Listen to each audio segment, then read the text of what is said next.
Bienvenidos, muchas gracias por venir. La verdad es que nos ha costado un poquito montar todo esto, así que quería dar las gracias a toda la gente que ha colaborado. Como sabéis, esto aparte de la charla de hoy, se pretende extender en el tiempo. Inicialmente tenemos previstas unas 6 o 8 sesiones. Y bueno, quería dar las gracias sobre todo a Pablo y a Alberto, que bueno, hoy Pablo va a ser el protagonista y bueno, me están ayudando al montar todo esto. Quería dar las gracias también a Carlos del Cacho y a Carmen, que han puesto energía en que esto sea posible, y a la gente de Paradigma que nos sufre en el proyecto, porque bueno, pues gracias a estar trabajando en un proyecto que aplica este tipo de temáticas, pues podemos compartir este conocimiento con todos vosotros. Antes de que empiece Pablo, pues quería contaros un poquito de qué va a ir todo esto. Esta imagen es curiosa, es bonita, me gustaría que la retuvierais un poquito en la cabeza, porque posiblemente más adelante trabajaremos sobre ella. No os voy a decir más de momento. Pero a lo que evoca es un poco a la historia de todo esto, ¿no? Todas las técnicas de Deep Learning, casi todas, son técnicas que son bastante antiguas. Estamos hablando de que, bueno, en matemáticas es algo novedoso, pero si os digo que son del 85, 86, 90, 97, me diréis vosotros que sois en vuestra gran mayoría de tecnología que son cosas muy viejas. Entonces, todas estas ideas que sí que existían, ahora se empiezan a utilizar más. No os tengo que decir nada, todos trabajáis en Big Data, bueno, tenemos más datos, pero no es solamente gracias a eso, es en gran medida gracias a los videojuegos. Los videojuegos han hecho por el Deep Learning muchísimo, porque las tarjetas gráficas, las GPU, para poder visualizar los gráficos mejor, tienen una serie de cálculos matriciales. Seguramente vosotros que sois más técnicos sabréis mejor cómo funciona, pero esos cálculos matriciales son la base de prácticamente todas las tecnologías que vamos a utilizar o que vamos a ver en este curso. Me gustaría comentaros también, volviendo a esta imagen, qué tiene el Deep Learning.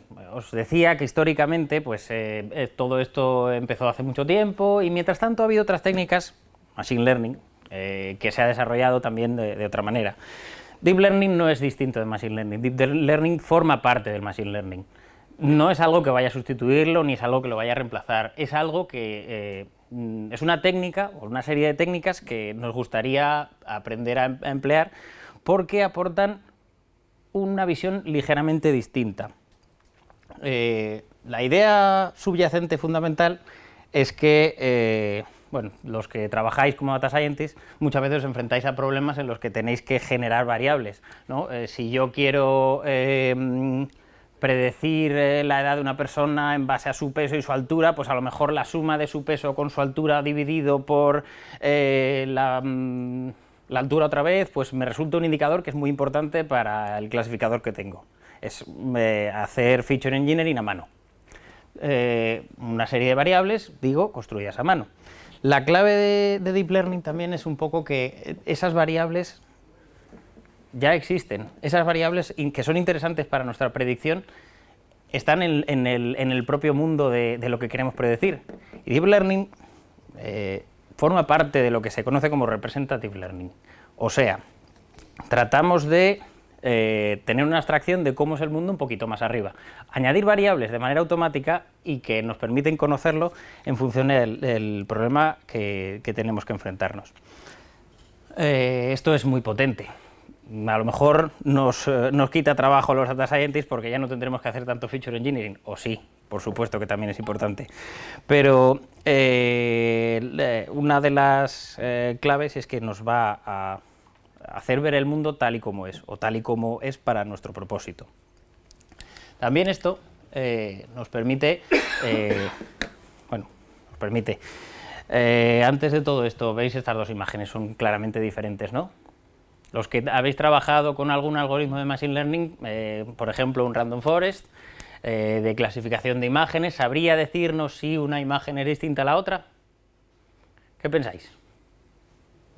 Si no, ¿cómo no nos va a ser capaz de diferenciar estas dos imágenes? Vale. ¿Y estas dos? ¿Son diferentes también? Estas dos son la misma imagen, es un perro, es un cachorro muy bonito, pero todo lo que está haciendo es que se está girando, estamos cambiándolo de lado, es el mismo perro, la misma raza de perro. Si queremos identificar esto, no nos vale con que los píxeles estén colocados de una manera, sino que una pequeña deformación en los píxeles nos debería dar la misma clasificación. Este tipo de cosas es lo que hace un poquito con ese representative learning, que una modificación a pequeña escala, un cambio, un giro, si el perro mueve la cabeza hacia abajo, no deja de ser la misma imagen. Una pequeña perturbación no debería tener esos cambios. Esto también somos capaces de cogerlo mediante técnicas de deep learning. ¿Es poderoso? Es bastante poderoso. En la última charla que estuve sobre esto,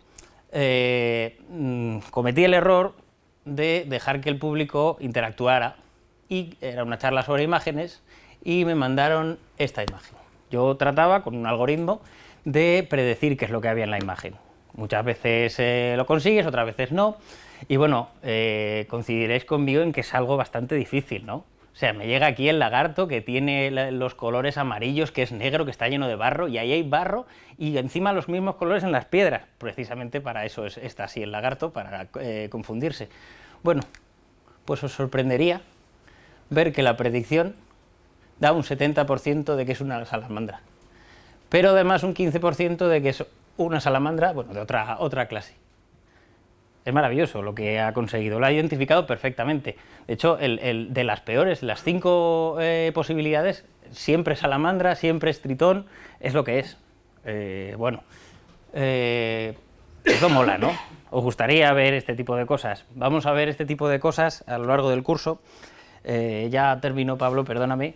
Voy a haceros un pequeño resumen de lo que vamos a ver. De momento tenemos tres charlas antes de verano, ¿vale? En estas 3 charlas hoy queremos establecer los fundamentos más básicos de lo que son las redes neuronales en las que nos vamos a basar.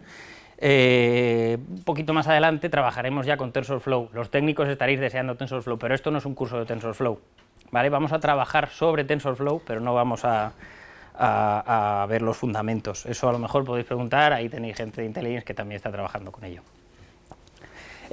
Vamos a ver, lo normal es ver imágenes antes de ver, digamos, algoritmos que traducen o algoritmos que aprenden a hablar o a leer. Nos gustaría ver imágenes, pero tenemos un experto de fuera de Stratio que quería venir a darnos la charla y era imposible para él venir antes de julio, entonces en septiembre retomaremos y seguramente tendremos imágenes, ¿vale? Antes de eso hablaremos de, bueno, pues eso, lo que os decía, cómo podemos enseñar a que un algoritmo represente nuestro lenguaje o pueda traducir y demás. ¿Vale? Eso será la charla de recurrentes que tendremos dentro de 2 semanas. Y más adelante, bueno, a partir de verano todavía está un poco por definir, pero sí que queríamos ver algo pues, de no supervisado, a lo mejor cómo hacer mezclas de modelos y demás. Y ya para terminar, bueno, pues os lo he presentado antes un poco, pero os dejo con el gran maestro Pablo, que es un pozo de sabiduría como el que tenemos aquí. Bueno, gracias Fernando por la intro y por la presentación del curso y también porque gracias a tu iniciativa, al fin y al cabo, es por lo que hemos conseguido montar un curso completo de varias sesiones y todo entero de Deep Learning, incluso con un experto de fuera. En fin, creo que es una cosa que no sé si lo habíamos hecho antes, porque es una serie de Lamp-Charles pensadas para estar una detrás de otra. Pero bueno, espero que os guste. Seguramente las más interesantes, como ha dicho él, o las más vistosas desde el punto de vista de resultados, vienen después del verano, pero no se puede dar un curso empezando por ahí, porque entonces parece, como mucha gente piensa, que Deep Learning hace magia, y Deep Learning y coger TensorFlow y escribir unas cosas, pues no son magia. Hay muchas cosas que pasan por dentro, que Google lo ha hecho muy bien para que no tengamos que ser conscientes de la mayoría, pero que lo suyo es pues ver un poco por qué funciona de esa forma, qué es lo que está pasando, qué es lo que la red está haciendo y qué es lo que los señores de Google se entretuvieron en programar para facilitarle la vida a los que programan. Entonces, en esta primera sesión pues vamos a hablar un poco de cosas muy básicas. Si me apuráis, esto de Deep Learning casi todavía no llega a Deep Learning, son redes neuronales clásicas y fundamentales. Igual muchas de las cosas que digo, o algunas de las cosas que digo ya las conocíais porque son todo fundamentos. En el caso de que los conozcáis, pues bueno, los recordamos todos. Y en el caso de que sean nuevos, pues espero que más o menos, por lo menos la idea y la intuición de cada técnica se os quede. Me gustaría que las preguntas que tuvierais, que las fuerais haciendo sobre la marcha, que no esperéis al final, que luego se os pueden olvidar o igual vais encadenando malentendidos o lo que sea. Entonces cortarme cuando queráis. Bueno, este es un poco el resumen de lo que vamos a ver. Como veis, fundamentos y, digamos, dos algoritmos importantes para entender qué es lo que hay detrás del entrenamiento de una red neuronal. Para empezar un poco de solo como terminología, esto que hay aquí es un conjunto de datos, la primera parte de un conjunto de datos. Cada fila es un dato, ya eso me imagino que lo sabéis, cada columna es una característica y la última columna es la columna objetivo.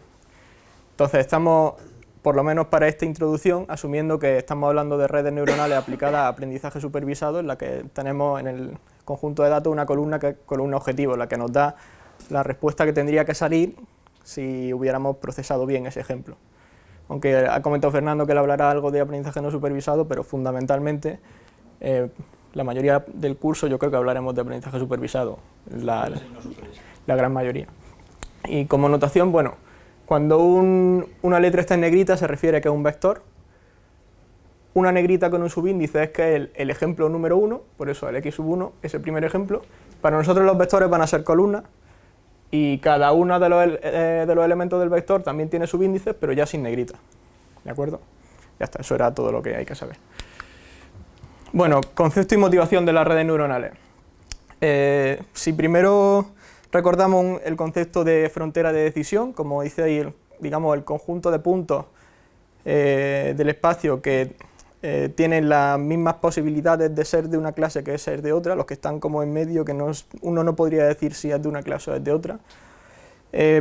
Se puede ver que los clasificadores más sencillos, como por ejemplo la regresión lineal o la regresión logística, solamente son capaces de trazar fronteras lineales entre los datos, no pueden hacer curvas. Entonces, por ejemplo, aquí lo harían muy bien, porque es posible separar estas dos clases mediante una frontera lineal, pero aquí no. Entonces, hay un truco para que un clasificador lineal pueda clasificar o trazar una frontera de decisión curva, que no es lineal, que es añadir nuevas características que son combinaciones, o mejor dicho, transformaciones no lineales de variables que existen. Por ejemplo, si cojo dos variables x1 y x2 y las multiplico, la variable resultante ya es una transformación no lineal de las que ya existían. O si, por ejemplo, la elevo a potencia, eso también es. Entonces, hacer esto a mano, como decía Fernando, hacer este feature engineering a mano para conseguir que un clasificador lineal funcione aquí, no es viable en el momento en el que tenemos un número de características medianamente alto, porque dices, bueno, ¿y qué características pongo? Todas las combinaciones x1, x2, también las de orden 3, las de orden 4 y las potencias, todos los exponentes, no se hace viable. Se generarían demasiadas características, además habría que hacerlo a mano, que eso no hay por dónde cogerlo. Peor incluso, si tenemos una imagen en la que cada píxel es una característica, a poco que la imagen sea medianamente grande, pues más imposible todavía. Entonces necesitamos un clasificador que automáticamente sea capaz de trazar fronteras no lineales directamente con las características de entrada sin que nosotros tengamos que hacer algo a mano. Las redes neuronales son un ejemplo perfecto de esto, pero no son el único clasificador que hace esto. Es verdad, hay más clasificadores que trazan fronteras no lineales, por ejemplo, SVM. Hay otra motivación para intentar hacer un clasificador como lo hacen las redes neuronales, y es la inspiración en cómo lo hacemos los humanos, en cómo resolvemos nosotros una tarea. Entonces, por una metáfora, digamos, con el funcionamiento del cerebro humano, que es lo que he representado aquí, pues imaginaos que tenemos neuronas que se componen de una serie de dendritas que son como hilillos de entrada, está el cuerpo de la neurona y luego hay como un alambre por decirlo así, un alambre largo que conecta esa neurona con las demás. Ese alambre largo se llama axón. Y bueno, esa conexión es curioso, pero no llega a ser física, sino que hay aquí unos neurotransmisores que son los que hacen que cuando esta neurona transmite un impulso eléctrico, que en inglés lo llaman spike, pues ese impulso llega a la siguiente neurona. Entonces, ¿qué es lo que hace? La neurona recibe estímulos por la dendrita, hace sus cálculos y envía la salida por aquí, la transmite a otra neurona que a su vez hace lo mismo. Entonces, ¿es posible imitar esto para tener un clasificador? Como dice ahí, hacer el cálculo en neuronas y transmitirlo de una neurona a otra. Pues fijaos que este mecanismo no cambia en el cerebro, pero a pesar de eso el cerebro está aprendiendo todo el rato, con lo cual algo debe estar pasando ahí, que con este mecanismo es posible aprender. Bueno, pues lo que tenemos aquí sería la representación computacional del análogo de una neurona. Esto que hay aquí sería la dendrita, esto que hay aquí sería el axón, y este sería el cuerpo de la neurona. Entonces, ¿cómo funciona el modelo más simple de neurona? Pues por estas dendritas lo que entran son los datos que estamos intentando aprender. En este caso imaginaos que tenemos 3 variables. Y lo que sale por aquí lo llamamos activación. Y esa activación generalmente, ¿cómo se calcula? Se calcula como una función g aplicada a la combinación lineal de un cierto vector de parámetros por la entrada. Entonces ese vector de parámetros, que aquí he llamado beta, lo que representa es lo que la neurona ha aprendido hasta ese momento. En este caso, de que tenemos 3 variables, vamos a tener un vector de parámetros que va a tener dimensión 4. Esto va a ser el término independiente de toda la vida y estos son los coeficientes que multiplican a las variables, beta 1, beta 2, beta 3. Los valores que tenga ese vector representan lo que la neurona ha aprendido hasta ese momento.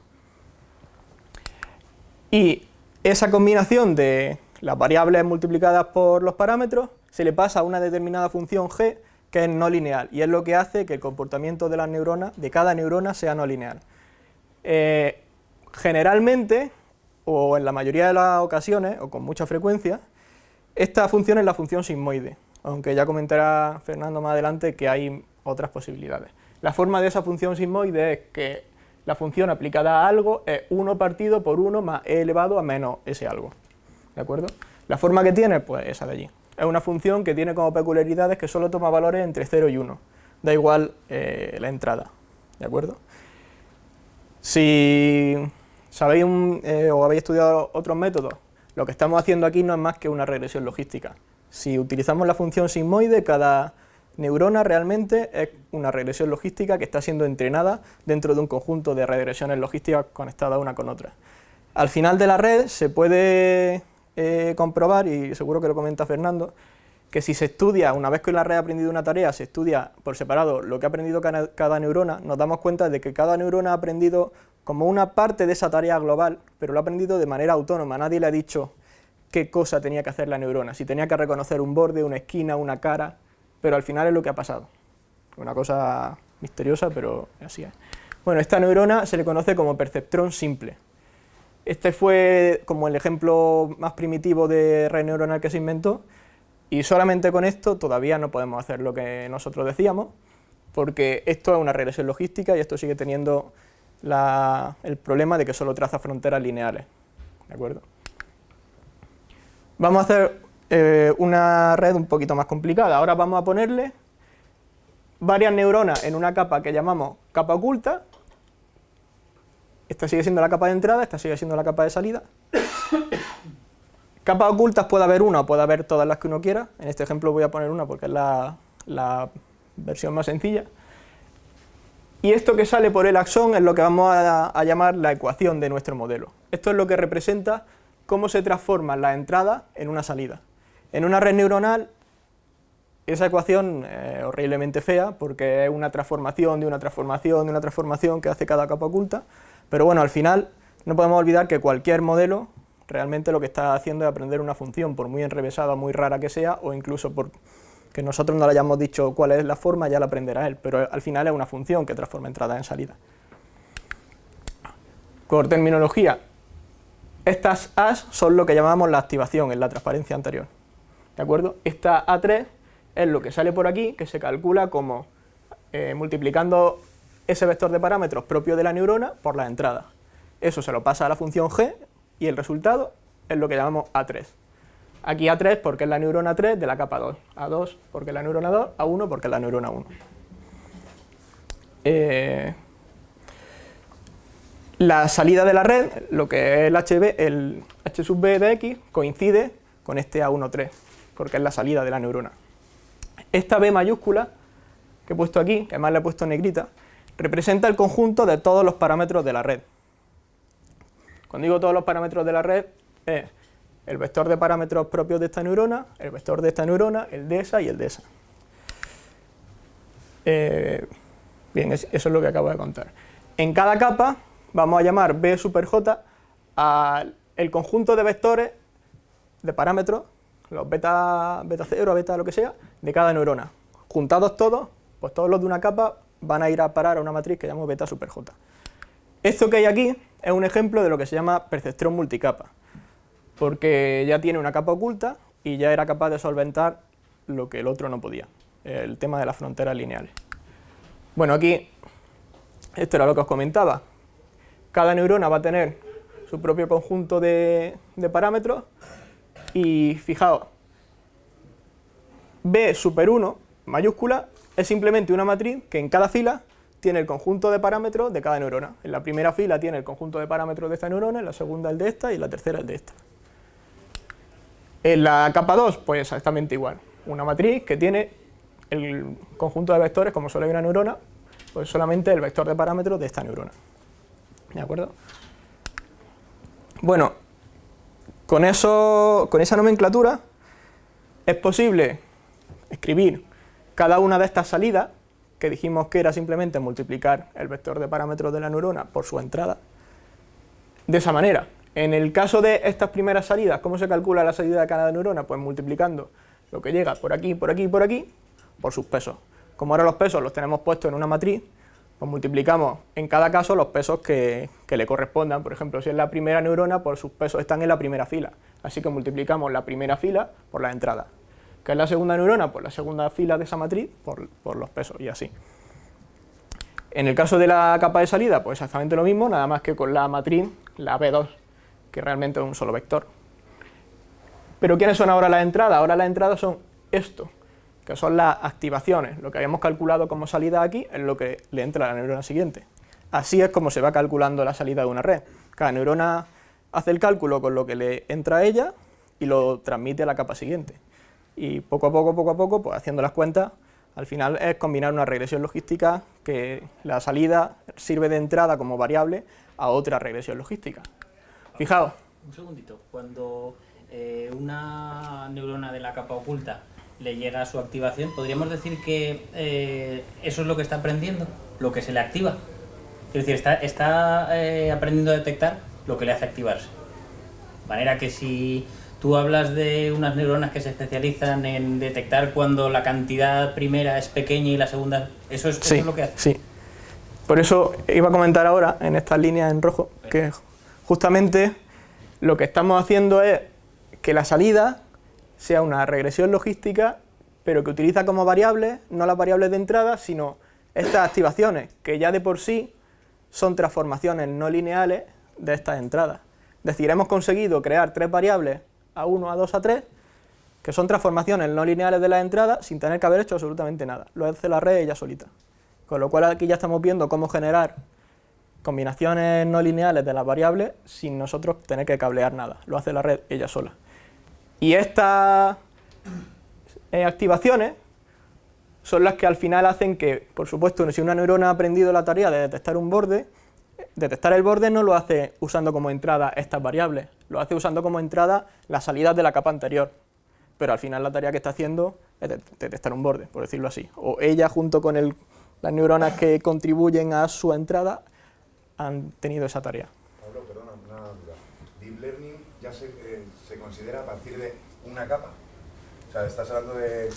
Pregunta que nos hacíamos nosotros también. Deep Learning, ¿cuánto tiene de marketing, cuánto tiene de realidad? Porque el perceptrón multicapa ha habido de toda la vida. Podríamos decir que el perceptrón multicapa es un componente más del Deep Learning, pero no todo el deep learning son perceptrones multicapa, no todas las redes que hay son perceptrones multicapa, hay redes mucho más complicadas y ya las contará Fernando. Recurrentes, en fin. ¿A partir de cuánto empieza el Big Data? Pues esto es lo mismo, esto es lo mismo. Bueno, aquí simplemente lo que quería mostrar es que todos estos números se pueden, y todos estos cálculos en general, se pueden poner de forma compacta, con notación matricial y vectorial. Entonces, si a estos elementos de aquí los llamamos Z1, Z2, Z3, bueno, Z1 super 2, Z2 super 2, Z3 super 2, podemos decir que ese cálculo, este que hay aquí, se ha hecho multiplicando la matriz B1, que es la que tiene estos elementos, por el vector A1. A1 no lo puse en la transparencia anterior, pero podemos considerar que es simplemente la entrada añadiéndole un término independiente 1 por arriba, que es lo que hay ahí. X1, X2, X3, pero con un 1 por arriba. Entonces tenemos el vector Z super 2, por eso lo pongo en negrita, que es producto matriz vector de eso. Con eso es posible calcular las activaciones A2 simplemente aplicándole esa función G a la Z y añadiéndole también el 1 por arriba. Con eso tenemos el vector A super 2. Con ese vector A super 2 hacemos lo mismo, ahora calculamos el Z3 como el producto matriz vector de la, de la B2, que bueno, si os acordáis era esta matriz que solamente tenía una fila, por el vector de antes, y ahí calcula Z3. Y ahora con ese Z3 le aplica la función G, elemento a elemento, y ya calculo la A3, y la A3 realmente es la salida de la red.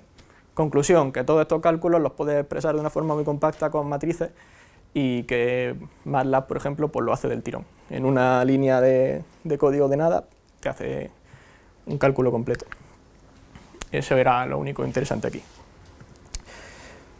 Bueno, hasta ahora hemos visto que la red del ejemplo tenía una sola neurona en la capa de salida.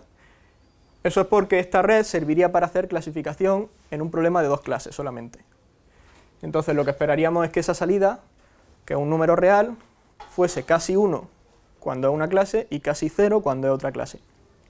Cuando en vez de tener dos clases tenemos más, lo que tenemos es una capa de salida donde hay más de una neurona. Por ejemplo, aquí es un problema de clasificación de 4 clases, así que le pongo 4 neuronas en la capa de salida.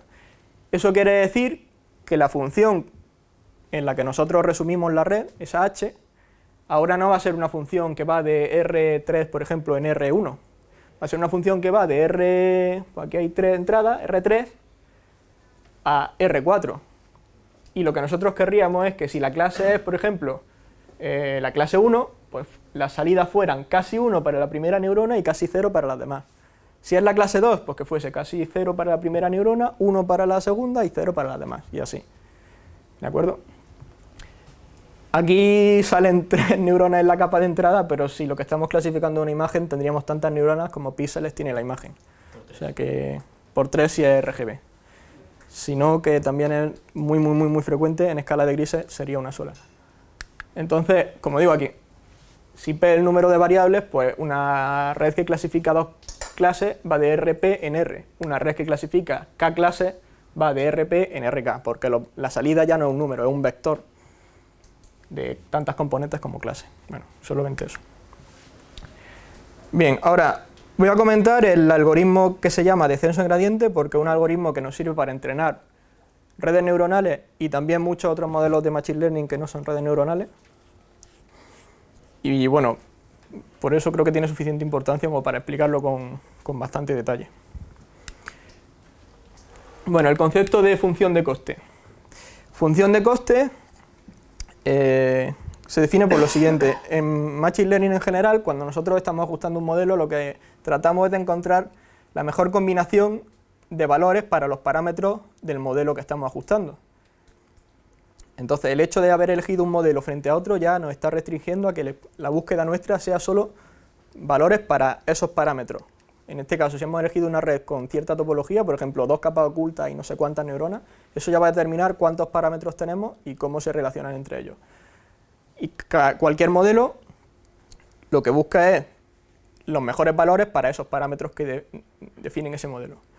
Bien, pues se define como función de coste al error que estamos cometiendo frente a digamos, en relación a qué es lo que está prediciendo nuestro modelo frente a qué tendría que haber predicho si lo hubiera hecho bien. ¿De acuerdo? Entonces, el mejor modelo es el que encuentra los mejores valores para los parámetros de ese modelo, que son los que cometen el mínimo error.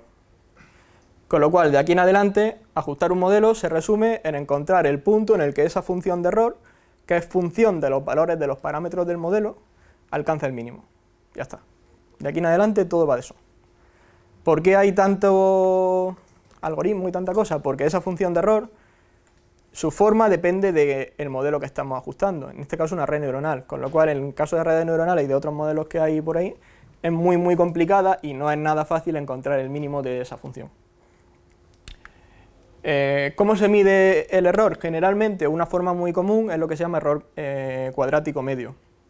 Fijaos, la función de error, que la vamos a llamar j, que repito otra vez, es función de los parámetros que forman parte del modelo, en este caso he puesto pues, R más un parámetro, pero bueno, de forma genérica, y se define como, fijaos, la suma de lo que predice el modelo, que es esta y gorro, menos la salida que tendría que haber predicho si lo hubiera hecho bien. Esta salida nos la dan los datos, porque los datos tienen una etiqueta, por eso el dato te dice lo que el modelo tendría que darte si lo hiciera bien. Bien, y eso dividido por el número de ejemplos, que es m. Este 2 simplemente es porque encontrar el mínimo de una función es el equivalente a encontrar el mínimo de un medio de esa función, con lo cual no nos va a cambiar donde encontremos el mínimo, pero nos va a facilitar mucho los cálculos. Solo por eso se pone el 2 ahí. Bien, ¿y cuál es lo que predice nuestro modelo? Lo que he puesto aquí, la ecuación de nuestro modelo, ese h que pongo aquí, que aplicado a cada uno de los ejemplos, te dice cuál es la salida predicha para ese ejemplo. Aplicado a cada vector esto x u y, pues te dice la salida. Entonces, restando eso menos lo que tendría que dar, te sale el error para ese ejemplo. Sumando sobre todos los ejemplos y haciendo la media, te sale el error. Bien, como digo ahí, se minimiza el error medio y es equivalente a buscar el error de un medio por la función. Es simplemente para facilitar cálculo. Ahora, el concepto de función convexa, que es lo que nos gustaría que fuese esa función. Cuando una función es convexa, tiene la forma que tiene aquí. Esto es una función convexa en una variable, y es convexa porque en cualquier pareja de puntos que nosotros cojamos, si lo unimos por una recta, la curva siempre se queda debajo de esa recta. Por eso es convexa. Entonces, si la función fuese convexa, nuestra función de coste, solamente alcanzaría el mínimo en un punto, solamente tendría un mínimo. Este sería óptimo global y además ese óptimo sería un mínimo por ser convexa, por ser, lo diré, sí, convexa. ¿De acuerdo? Esto es un ejemplo de función de coste convexa en dos variables. Si todo fuese así, pues seríamos súper felices, pero no es el caso. Entonces vamos a ver un algoritmo que lo que hace es moverse por esta superficie del error buscando el mínimo de una forma, digamos, heurística, aproximada. En el caso de que la función de coste sea convexa, ese algoritmo nos va a llevar siempre al mínimo global, siempre. Pero como la función de coste no suele ser convexa en la vida real, es cuando aparecen los problemas. Pero si lo fuese, y hay algoritmos, modelos de Machine Learning suficientemente simples como para que lo sea, en esos casos tenemos garantizado el óptimo. Con tal de que dejemos el algoritmo ejecutar el tiempo que queramos, el error que vamos a cometer respecto al punto que encontremos frente al óptimo puede ser todo lo pequeño que queramos. Entonces, ese algoritmo es el del descenso en gradiente. Y bueno, es cierto que el mínimo que nos encuentre ese algoritmo también podría calcularse en ciertas funciones de coste, por ejemplo en las que son convexas, de una forma analítica. No necesitaríamos ese algoritmo que es aproximado. ¿De acuerdo? Pero cuando esa función de coste es para muchas variables, es un poco complicado hacer eso, y entonces hay muchas veces que te compensa más ejecutar el algoritmo, incluso aunque sepas que hay una solución cerrada, como dice ahí, o analítica, que te va a dar exactamente el óptimo. Entonces, incluso en esos casos, hay veces que te compensa ejecutar el algoritmo. Incluso hay veces que no puedes, porque la función de coste o no es convexo, incluso hay veces que no es fácil de derivar, en fin. Entonces, solución, el algoritmo del descenso de gradiente. El algoritmo es este que hay aquí, pero bueno, antes de verlo, mejor vamos a ver un poco la intuición. En una función de error, por ejemplo, esta que hay aquí, nosotros buscamos llegar a este punto. ¿Qué le pasa a este punto? Que la derivada en este punto es 0. La pendiente de la recta tangente en este punto es 0. Eso es lo que va a buscar nuestro algoritmo. Un punto en el que su derivada sea 0. Si estamos muy por aquí, las pendientes son muy verticales, así. Son negativas. Estas rectas son descendentes. O sea, estas pendientes son descendentes. Si estamos por aquí, son ascendentes. Por eso digo que en este lado la derivada siempre es negativa y en este lado siempre es positiva. Cuando estamos muy lejos del óptimo, además es negativa, pero muy negativa, y aquí muy positiva. En cambio, cuando nos vamos acercando, estas derivadas, las pendientes de las rectas tangentes, cada vez son más pequeñitas, se van acercando a 0. ¿De acuerdo? Entonces, lo que nosotros vamos a ir haciendo es, nos ponemos en un punto, evaluamos la derivada en ese punto, y eso nos dirá para qué lado tenemos que movernos y cuánto. Si estamos aquí, la derivada va a ser negativa y además muy grande. Entonces, nosotros siempre vamos a utilizar esta regla para ir actualizando el punto por el que nos vamos moviendo. Ese punto es lo que he llamado aquí beta.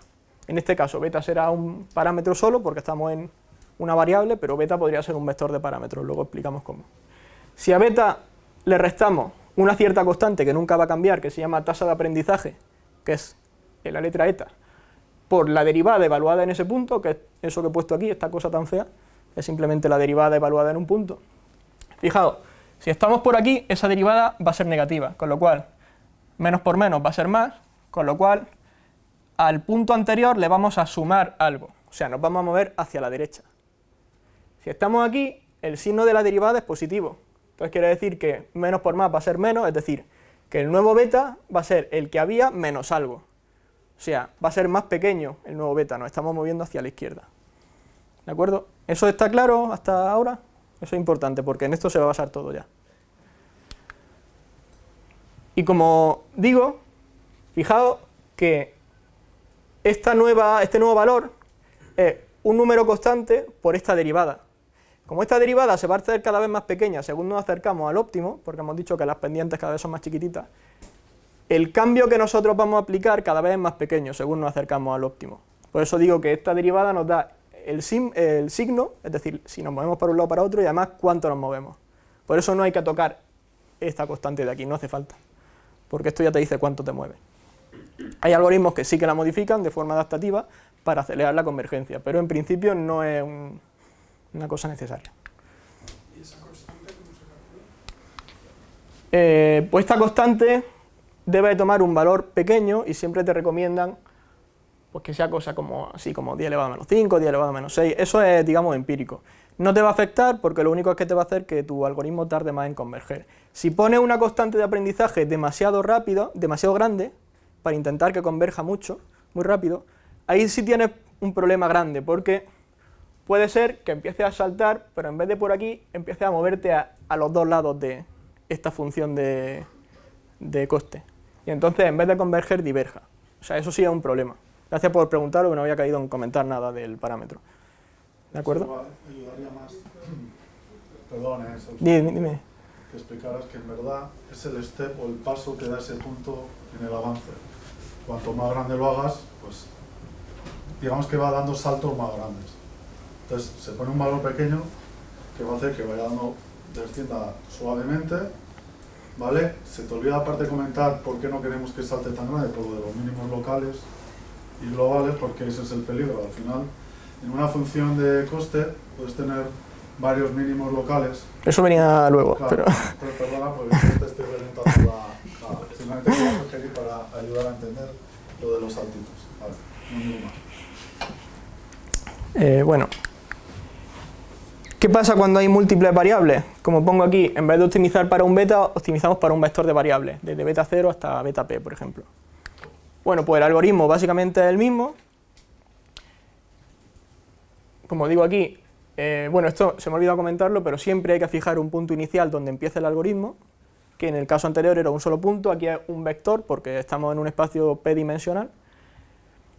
Y la única diferencia es que, fijaos, este algoritmo de aquí, esto lo dejamos correr mientras el valor de la derivada sea más grande de lo que nosotros permitimos. Es decir, como la derivada cada vez va a ser más pequeña, pues en el momento en el que sea casi cero, paramos el algoritmo. Ese casi cero lo definimos nosotros. Es una tolerancia que ponemos nosotros, según cuánto necesitamos acercarnos al óptimo. Aquí pasa igual. Lo que pasa es que lo que evaluamos no es la derivada en un punto, o mejor dicho, no es la derivada en un punto, sino es el vector gradiente en un punto. El vector gradiente es el equivalente a la derivada, nada más que para p dimensiones. Es un vector que está formado por la derivada de esa función, pero son derivadas parciales. En cada caso deriva respecto a una de las variables. Entonces el vector de las derivadas parciales, el vector gradiente, lo que calcula es su módulo, las derivadas parciales evaluadas en un punto, el módulo de ese vector de las derivadas parciales evaluadas en un punto. Si ese módulo del vector es más grande que la tolerancia, pues consideras que todavía no está suficientemente cerca, así que sigue el algoritmo. Eso es lo que pongo con esta notación, que va a salir mucho después. Barra b igual a beta sub t, evaluar este vector gradiente, evaluarlo en un punto concreto. ¿De acuerdo? Entonces, en general, las funciones de coste no son convexas, ojalá lo fuera, pero no lo son. Entonces, lo normal es que sean una cosa como esta, que tiene lo que se llama óptimos locales, es decir, óptimos, pero que hay otros puntos en otro sitio que son mejores, con lo cual eso es un óptimo, pero solo óptimo local, porque es solo óptimo en relación a sus vecinos, pero si miras más lejos ya hay alguien mejor que tú. Entonces, como decía Óscar, cuando la tasa de aprendizaje es muy pequeñita, lo que va a hacer la función o este algoritmo es converger al óptimo local más cercano. Entonces nunca va a ser capaz de salir de un óptimo local. Pero si la tasa es muy grande también tienes el peligro de que diverja.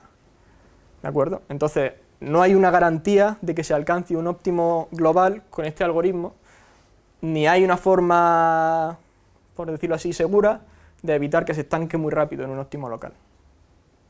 ¿Vale? ¿Entendéis hasta aquí? Esto de aquí, calcular este vector gradiente evaluado en el punto en el que estamos probando. Fijaos, cada beta aquí ahora es un vector, por eso esto está en negrita, y si no lo está debería estarlo. Por eso es un vector. Evaluar las derivadas parciales en un punto de ese espacio de búsqueda, en un punto p-dimensional, eso es lo que hace el backpropagation, que es el algoritmo que comentaré después, que igual os suena y que es con el que se entrenan las redes neuronales. O sea, todo el tinglado que vamos a montar para el backpropagation es para conseguir evaluar derivadas parciales en un punto. Y luego esas derivadas parciales evaluadas en un punto se utilizan en un algoritmo de optimización, por ejemplo el descenso en gradiente, para optimizar o para encontrar el mínimo de la función de coste. Pero descenso en gradiente no es el único algoritmo que se puede utilizar y que necesita derivadas parciales. Hay otros algoritmos que también necesitan derivadas parciales evaluadas en un punto, que también requieren evaluarlas como sea, pero que no son el descenso en gradiente. ¿De acuerdo? En resumen, necesitamos calcular las derivadas parciales y evaluarlas en un punto. Fijaos, una cosa que quería comentar importante. Esta función de coste es una función de los parámetros del modelo, como he dicho antes, un montón de veces, de los betas. La forma de la función viene determinada por el dataset. Una vez que a ti te dan el dataset, construyes tu función y eso ya no cambia. Ya lo que busca es el mínimo de esa función, pero la expresión de la función no cambia. Entonces, para nosotros, estas son las derivadas parciales en un ejemplo concreto. Este sería el vector gradiente, ¿no? Este de aquí. Una componente, dos componentes, tres componentes. Para nosotros evaluar ese vector gradiente en un punto, aquí es que tenemos simplemente la función ya puesta, entonces simplemente hacer los cálculos de multiplicar y tal. Si el dataset es enorme, está claro que como el dataset determina la expresión de la función, tú necesitas recorrer todo el dataset para poder evaluar esta función. Por tanto, en este algoritmo de antes, esta evaluación de aquí, de evaluar el vector gradiente en un punto, eso ya implica una pasada completa por todos los datos del dataset. Lo que pasa es que cuando luego lleguemos al backpropagation, veréis que en el backpropagation hay un bucle entero que eso lo pone como muy explícito, o sea, se ve muy claro. Pero aquí estamos haciendo exactamente lo mismo, lo que pasa es que lo estoy poniendo nada más que con esta expresión así de pequeña, pero esta expresión tan pequeña implica evaluar todo el dataset, recorrerlo todo el dataset. ¿De acuerdo? ¿Hay opción de sampling con el gradiente de watts en miniwatts? No iba a comentar nada de sampling, pero... Hablas de recorrer todo el dataset, pero yo creo que se puede hacer... Eso lo contamos en la siguiente... Sí, lo contamos, bueno, lo cuentan ellos en la siguiente, pero lo que yo quería enfatizar es que lo que pasa aquí y lo que pasa en backpropagation no es diferente. O sea, tan costoso es hacerlo aquí como hacerlo luego en el backpropagation. Lo que pasa es que allí hay un bucle entero que se ve muy explícito que pone para i igual a 1 hasta m, que es el número de ejemplos, hacer todo esto. Aquí no hay ese bucle, aquí dentro, solamente está el while de fuera, pero aquí tendríamos que ver que hay otro bucle dentro para evaluar estas derivadas parciales. O sea, está pasando lo mismo, dime. ¿Vas a explicar más adelante cómo conseguir llegar al mínimo global? En general, el mínimo global no hay una garantía de que lo pueda alcanzar porque la función no es convexa. Entonces, Sí, pero hay técnicas como, por ejemplo, el punto en el que empiezas que sea aleatorio y probar varias veces. sí, exactamente. Hay cosas para probar. Eso es al final, la última diapositiva. Pero aún así, nada te asegura que el punto que has escogido te lleve al óptimo que tú buscas. Esto, bueno, mirándolo en el dibujo, se ve lo que tú dices. La sucesión de parámetros que hemos... ¿Puedes pintarlo en 2D? Una función convexa con varios mínimos. Puedo pintar. No tengo ninguno... No tengo pintura. No sé si hay... No hay rotulador, creo.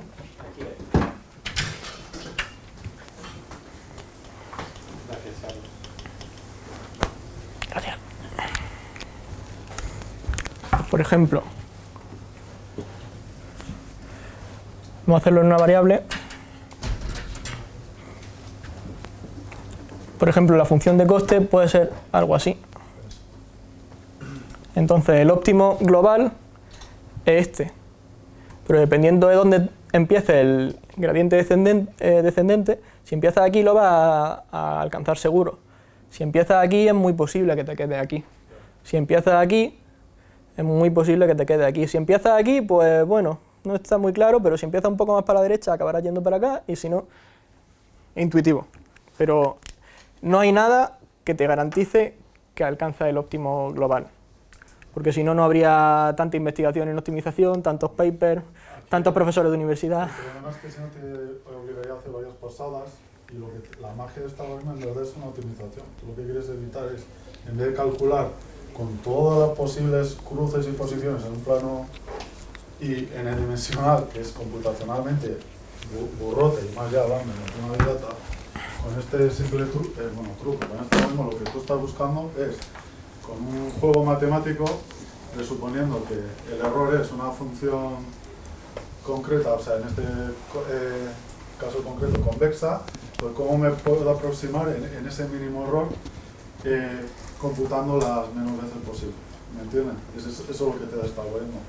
Porque tú sí que podrías calcularlo todo, pero piensa en todas las dimensiones que tienes, todas las posiciones del dato, y tendrías que, vamos, es que computacionalmente es súper caro. Pero para no calcular eso, una solución intermedia que no te garantiza tampoco el mínimo global, Tú puedes es hacer el varias punto de pasadas. hacer varias pasadas con Sí. diferentes, empezando en diferentes puntos, de forma Eso es. aleatoria o de forma equidistanciada y tal, hasta que tú llegarías a...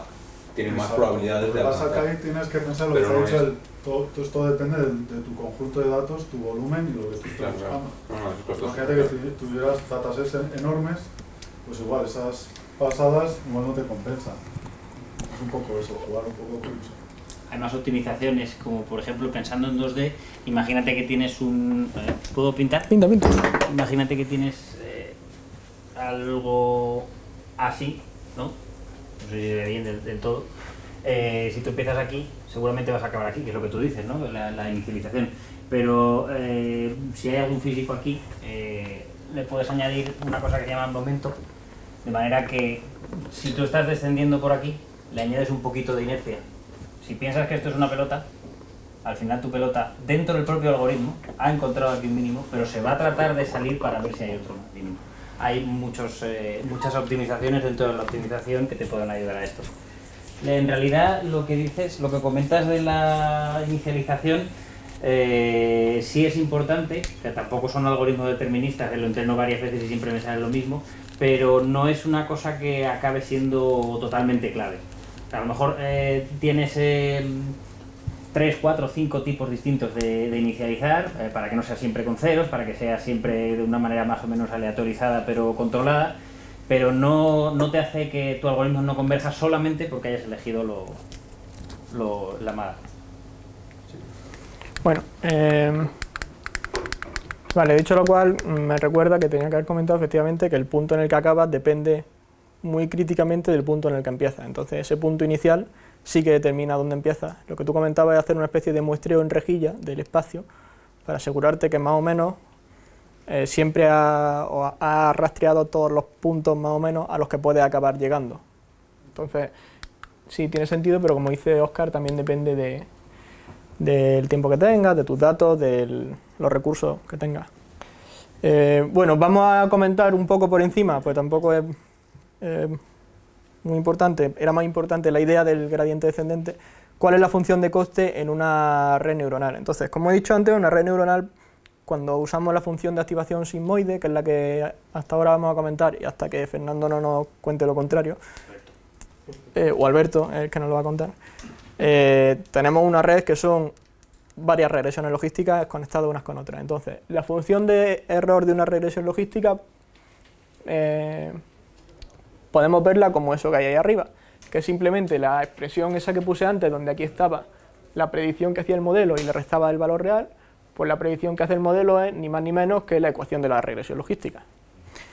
Vale, esa función es no convexa. Hay una forma de encontrar una función o una versión convexa de ese mismo modelo, que no tengo tiempo de explicar por qué sale, pero que sale así, pero aún así, con esa expresión que hay ahí, donde me estoy saltando cualquier tipo de regularización por simplificar, porque lo que me interesa es la idea, una red neuronal al final son muchas de esas conectadas unas con otras.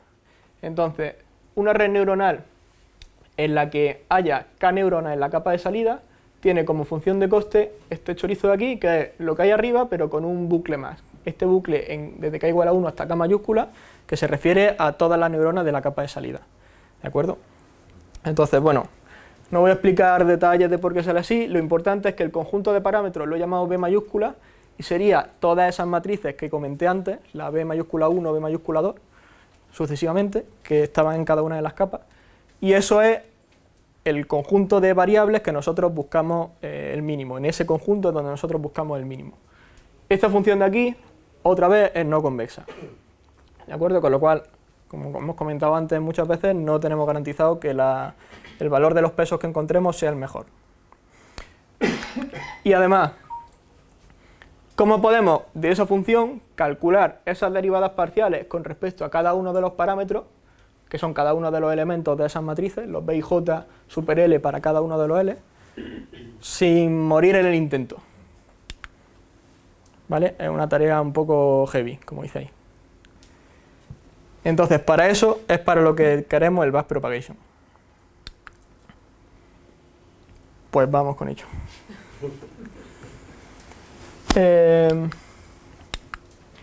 Como digo, es un algoritmo para calcular las derivadas parciales de la función de coste respecto a cada una de las variables.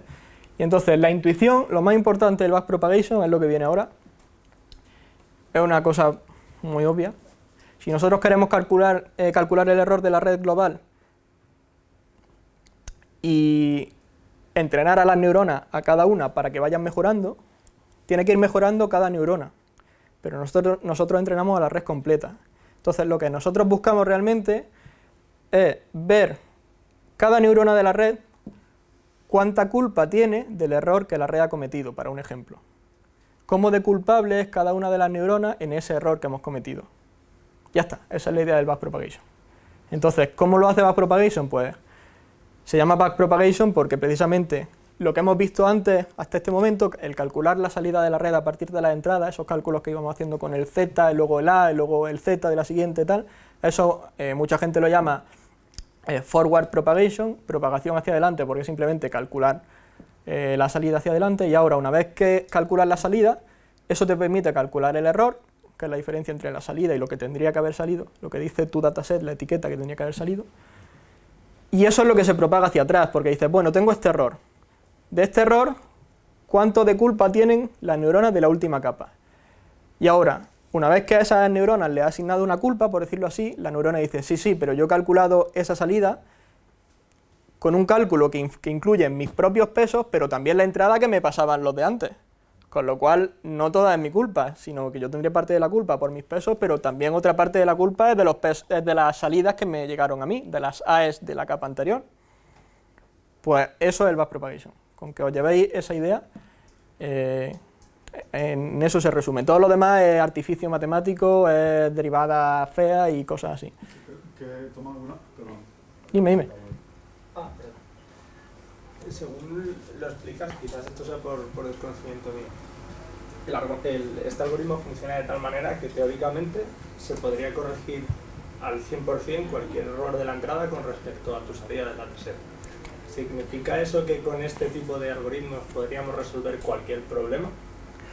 A ver, pasa una cosa en cualquier problema de Machine Learning, y es que incluso si tú eres capaz de ajustarte al 100% a los datos que tú tienes, después el modelo entrenado lo va a poner en producción y va a funcionar con datos que no son tal cual los que tú le has dado para entrenar. Entonces, ajustarse al 100% a unos datos casi siempre implica que cuando empieces a ver datos que no hayas visto antes, puedes hacerlo bastante mal, porque tú lo que necesitas es ajustarte a una tendencia, o por decirlo así, aprender una tendencia, para luego que te den datos parecidos pero no iguales, y ajustarlos. Este es el típico ejemplo de... Imagínate que esto que hay aquí pues fuera justamente una regresión con un modelo tan complicado como tú quisieras a estos puntos que estoy pintando aquí. Esto puede darte un error del 0%, ¿vale? Pero si lo piensas, a lo mejor estos puntos lo que tienen es una tendencia así, descendente. Entonces, si yo te doy un punto por aquí, pues seguramente habría sido más lógico predecir que su salida es esta, que predecir que su salida es esta. Porque esto es una cosa un poco accidental, que se debió a que tú quisiste ajustarte muy bien a este punto, entonces hiciste un polinomio de un grado muy alto que no generaliza bien. Entonces, aunque tú tengas un error cero a los datos, aunque tú dejes que eso corra todas las pasadas que tú quieras, te puede pasar esto. Y por otro lado, como hemos visto ahí, incluso aunque tú tuvieras un error cero, el error cero nadie te garantiza que sea un óptimo global, con lo cual te estás esforzando mucho para ajustarte a un óptimo que no tiene garantía que es el que tú buscas. Con lo cual a lo mejor estás haciendo el tonto por darle tiempo al algoritmo, decirle aprende muy bien estos datos, y luego es que resulta que aunque lo aprendas muy bien, o puedes tener este problema o puedes tener el otro. Entonces estás fastidiado de cualquiera de las dos maneras. Entonces ¿Vale? lo que tendríamos que hacer es, del dataset que nos dan, dejar una parte para entrenar y otra parte Claro, para hacer backfitting claro. y que no haya overfitting. Esos procedimientos creo que lo iba a contar tú también la semana que viene. Si hacíais cross validation o si hacíais... Ese procedimiento...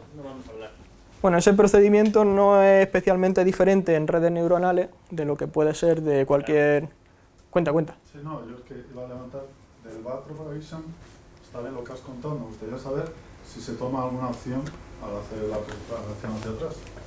¿Alguna? Sí, tú identificas las que menos te aportan al modelo, empiezas a notificarlo hacia atrás, indicando esta data. Y vas corrigiendo cada una, sí. Eso es lo que ha faltado por contar. O sea, Claro, o sea, localiza y corriges, por decir así. pero si entra los que más fallan, o sea, No, a ver, no es como otros algoritmos que lo que hacen es corregir el error de la otra, sino que simplemente ve cuánto ha fallado cada una y corrige en proporción a cuánto ha fallado, pero no corrige una más que otras porque sí, sino simplemente en proporción a lo que le corresponde con el fallo que ha hecho y con los pesos que unían esa neurona que ha fallado con la siguiente.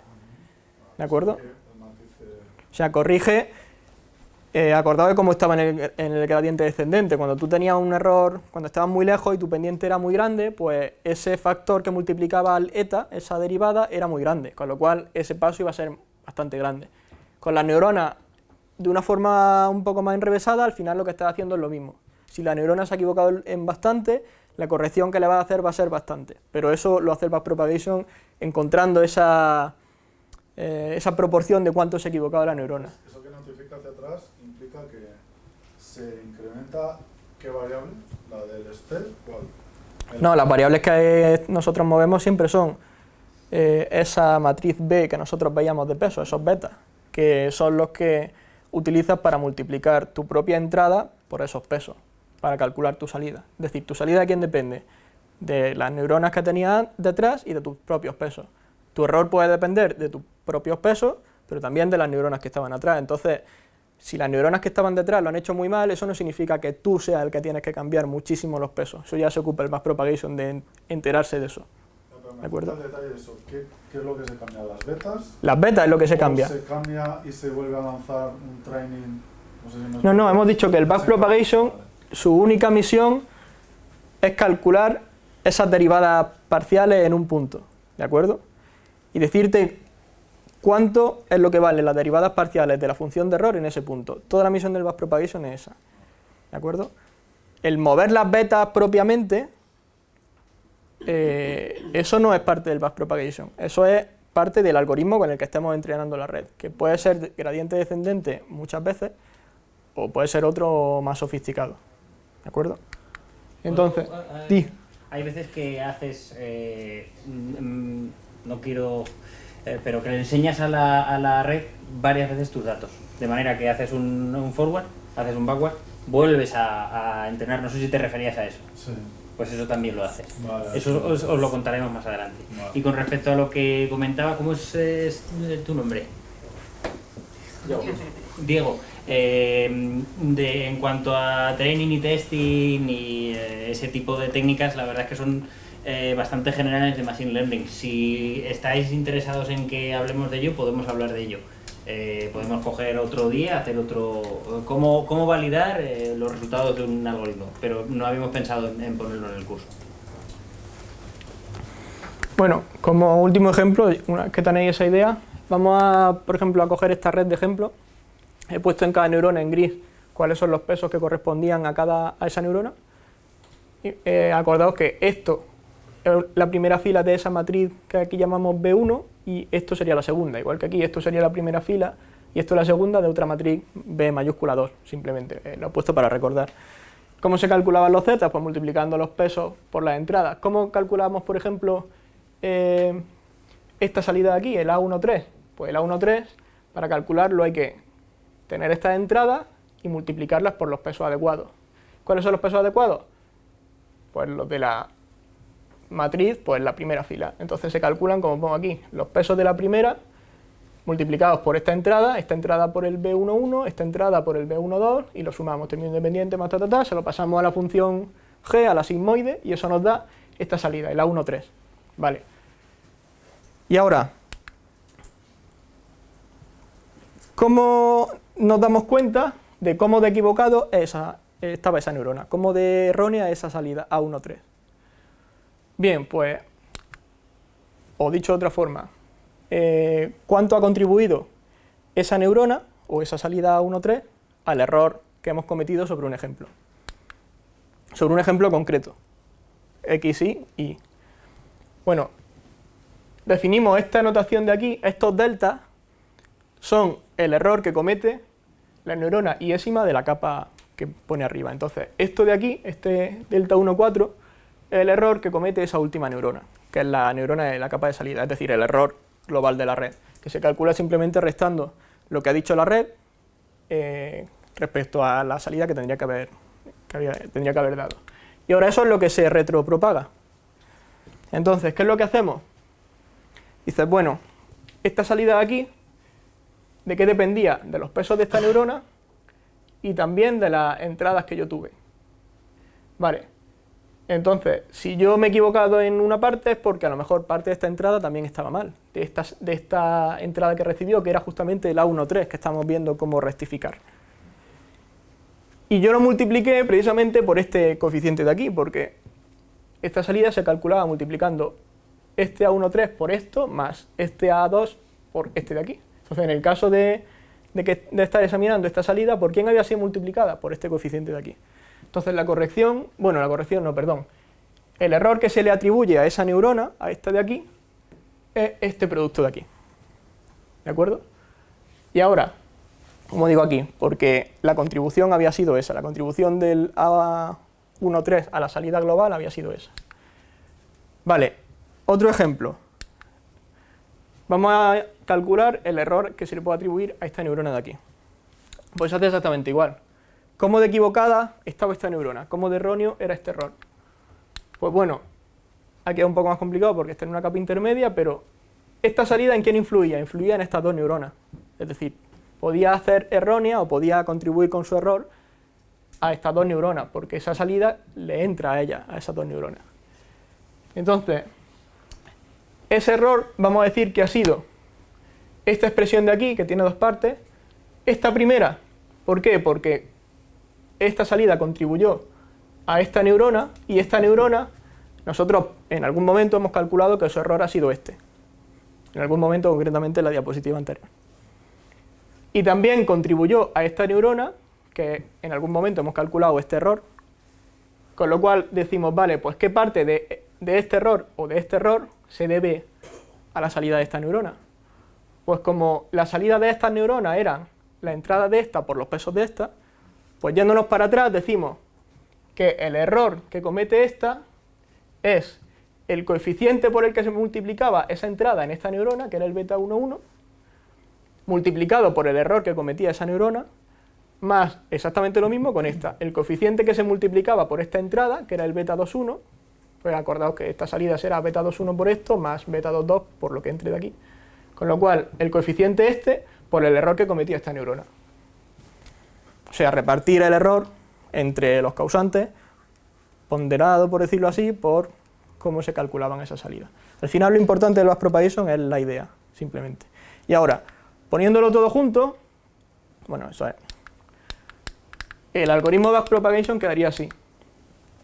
La entrada al algoritmo es nuestro dataset, que es este conjunto de ejemplos. Ahora, inicializamos estas variables delta y j, todas a 0. Y ahora veis lo que yo comentaba al principio, que en el backpropagation se veía muy bien el bucle desde i igual a 1 hasta m, es decir, que recorre todos los ejemplos. Ese bucle que también estaba en el descenso en gradiente, pero que no se veía porque simplemente ponía evaluar la derivada aquí. Pues aquí lo que vamos a hacer es, ejemplo a ejemplo, ir acumulando un trocito de lo que vale la derivada en cada punto, para al final decir, vale, ya tenemos calculadas las parciales evaluadas en ese punto.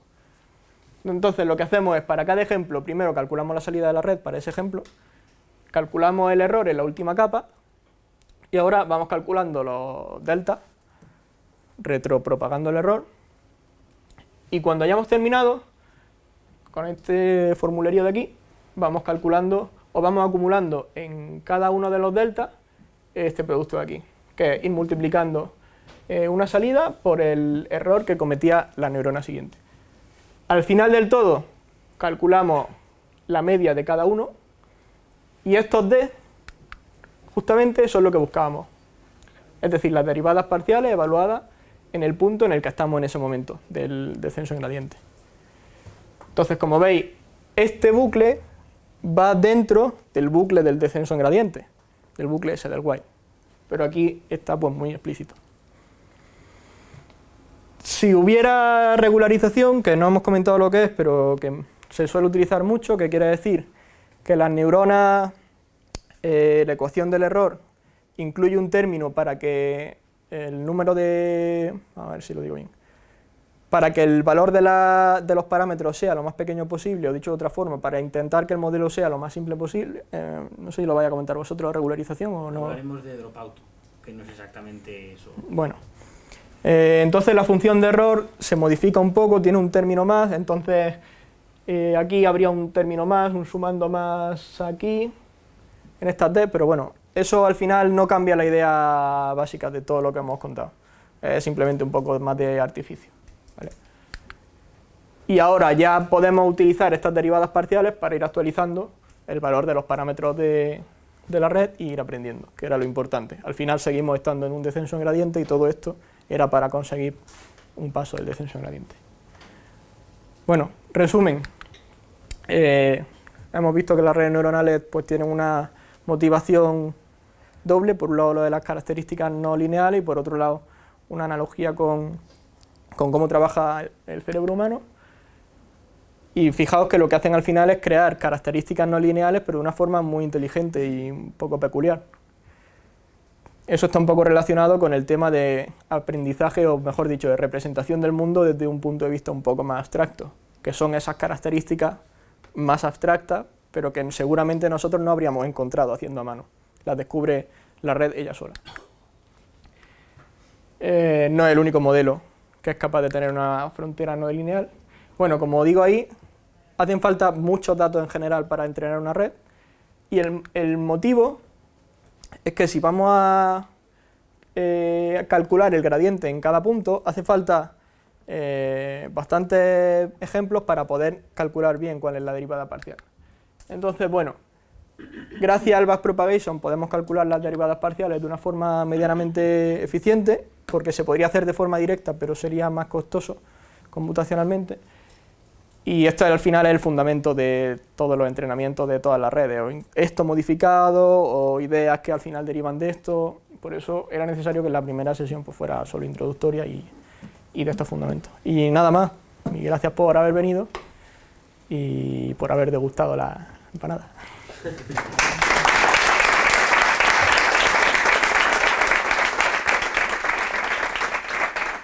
Pues, ¿alguna pregunta más que no me hayáis hecho? Dime. Cuando he jugado alguna vez con las redes neuronales, siempre me he encontrado el problema de no saber escoger muy bien cuántas capas intermedias tengo que utilizar para resolver un determinado problema. Yo quería saber si vosotros tenéis algún criterio o algo, porque por lo que he leído en realidad esto es un problema bastante... Sí, el tema de optimizar una red neuronal en el sentido de no funciona, ¿por qué no funciona? Yo también he leído que no hay un manual de... Es experiencia, es que yo he visto a gente muy experimentada y es que yo pruebo. Sí, y no hay un de... Si pasa tal, añádele, o sea, no hay un algoritmo. Entonces, lo que yo he jugado con redes neuronales, me di cuenta de que añadir capas ocultas hacía la red súper complicada y muy radical tenía que ser tu error o tu fracaso para que añadiendo muchas capas funcionara. Entonces a lo mejor a veces era más jugar con el número de neuronas o a lo mejor añadir una capa más o algo así, porque salvo un problema que sea súper complicado, por ejemplo ¿cómo se llama la red esta de Google, la que te dan entrenada, la de las imágenes? No sé qué V3. La red que te reconoce las imágenes, esa red, yo me puse a ver y tenía, no me acuerdo cuántas capas ocultas, pero muchísimas. Entonces, no sé cómo se apañaron para decir, ponle otra. Pero no hay un manual de cómo hacer eso. Lo que tienes que pensar es que cada una de tus capas sirve para extraer variables de la capa anterior. Entonces, esto se ve bastante claro con las de imágenes. Tú piensas que cuando coges una capa dentro de las imágenes, tu primera capa va a intentar buscar a lo mejor esquinas. La segunda capa va a tratar de buscar agrupaciones dentro de las esquinas. No sé, imagínate que buscamos cuadros. Pues va a tratar de ver que existe un rectángulo dentro de esas esquinas. La siguiente capa va a tratar de buscar cosas relativas a esos cuadros. Si tú necesitas únicamente ver cuadros, no necesitas aumentar la complejidad. Esto no te sirve de nada en el caso práctico, pero piensa que lo que es cada capa. Puedes orientar a la complejidad de tu entrada y de lo que quieres obtener. Eso es. Más o menos como características que quieres sacar de ahí en claro. Sí. Curioso, eso no lo sabía. Y se podría empezar con un número pequeño de capas también por el tema de el coste computacional y tal, y si no te da los resultados que tú quieres ir aumentando o hacer ese tipo de pruebas. Sí, lo que hacemos normalmente es hacer pruebas, muchas pruebas, de las primeras baterías que son, ¿verdad, Alberto? Es a ver qué configuraciones más o menos funcionan un poquito mejor. Sí, siempre en Machine Learning en general siempre prueba el modelo más simple posible y no prueba uno más complicado hasta que no ves que efectivamente no funciona el simple una vez bien adaptado. Si el simple tal, bueno, entonces ya pasa a otro, pero en principio. Por favor. Habías comentado que sobre entrenar la red pues puede ser contraproducente porque ajustes demasiado a los datos de entrenamiento y te puedes alejar de la realidad. Tener aumentar el número de neuronas o aumentar el número de capas también puede producir un efecto similar, o sea que llegue un momento que sea contraproducente.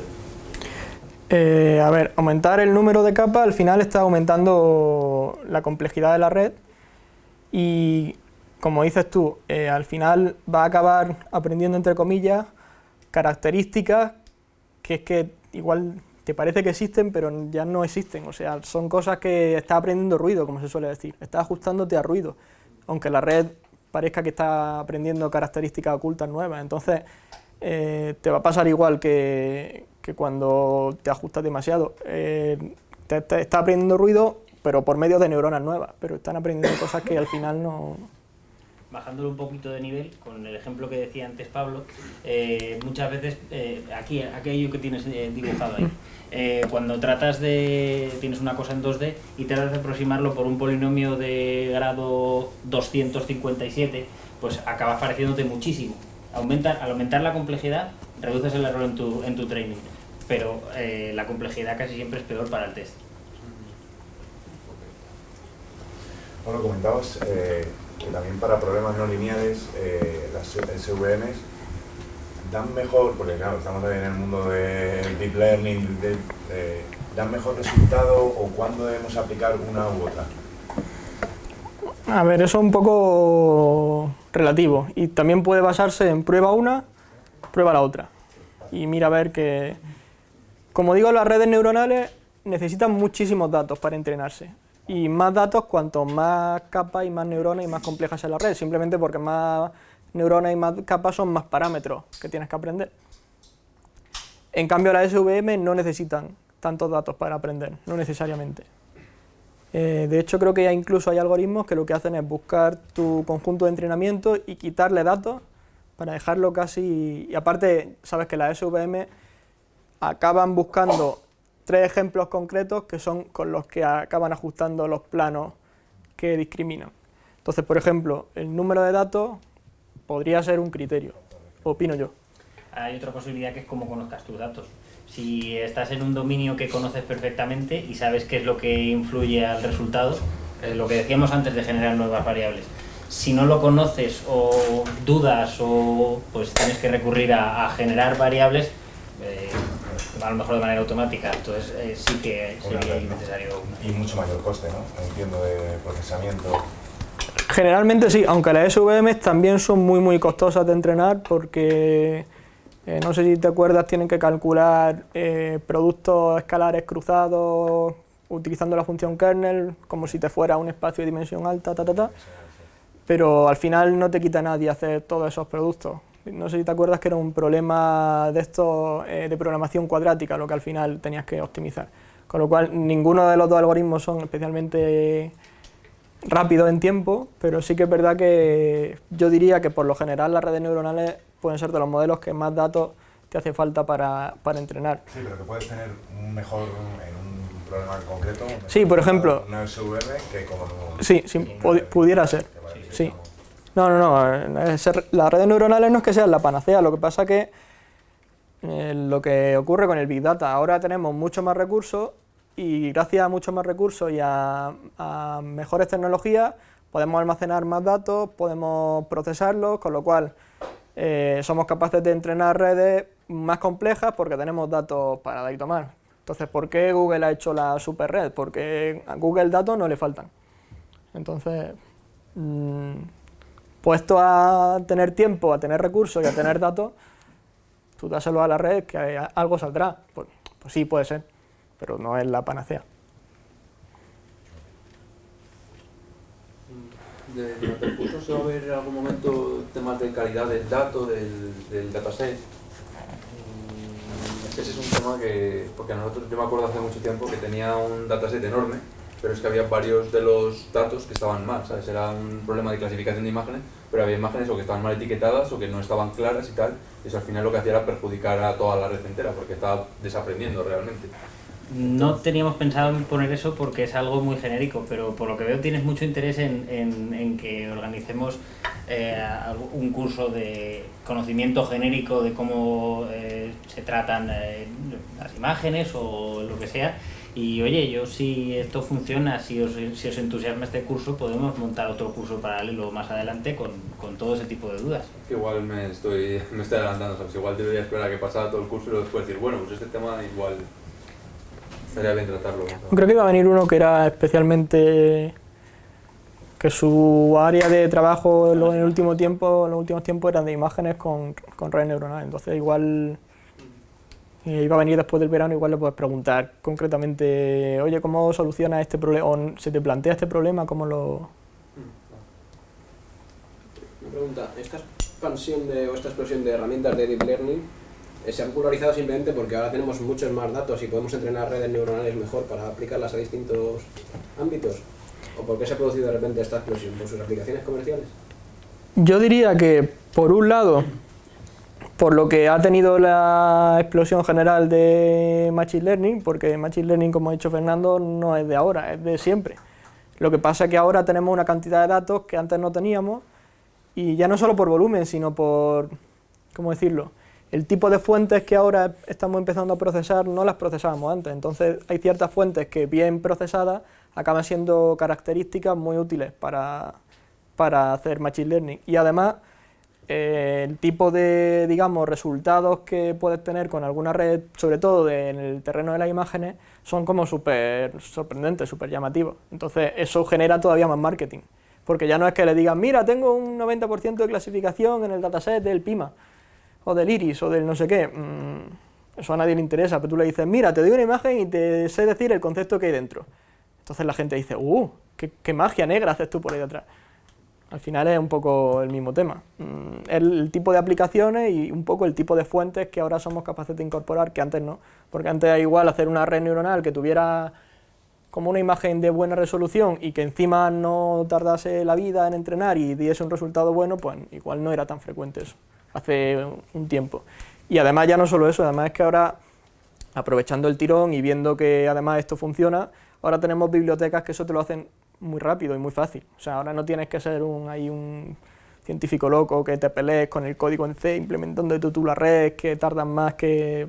No, ahora te bajas la biblioteca, 4 comandos y además ya comentará Fernando que ya no es solo TensorFlow, son cosas todavía más fáciles de manejar.